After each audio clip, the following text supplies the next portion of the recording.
ఈరోజు నీకు రోగానికి కారణం ఏమిటి? నీ పాపిష్టాల వాడు. కుటుంబంలో శాంతి సమాధానం లేకపోవడానికి కారణం ఏమిటి? నీ పాపిష్ట అక్రమ సంబంధం. ఆర్థికంగా చితికిపోవడానికి కారణం ఏమిటి? పాపిష్టి సోకులు, సుఖభోగాలు, అత్యాశలు, ఆళ్లతో వీళ్ళతో పోల్చుకోవడానికి. ఈరోజు నువ్వు కలిగి ఉన్న ప్రతి సమస్యకు ప్రధాన కారణం ఏంటి తెలుసా? నీలో ఉన్న పాపం.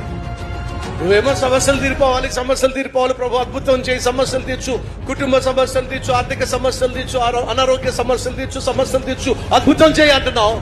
ప్రభు ఏమో కుమారుడా, ఈ సమస్యలన్నిటికీ ప్రధాన కారణం నువ్వు చేస్తున్నా పాపం.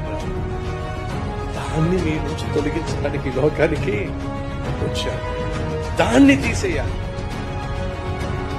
దాని విషయంలో ముందు అద్భుతం జరగాలి. పాపములు క్షమించు, నీ హృదయము బాగు చేయబడి.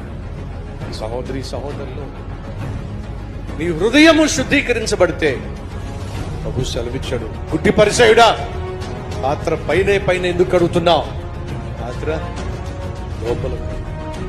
పాత్ర లోపల కడగబడితే ఆటోమేటిక్ గా బయట కూడా కడగబడుతుంది.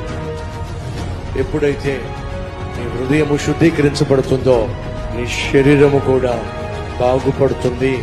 ఈ వాస్తవాన్ని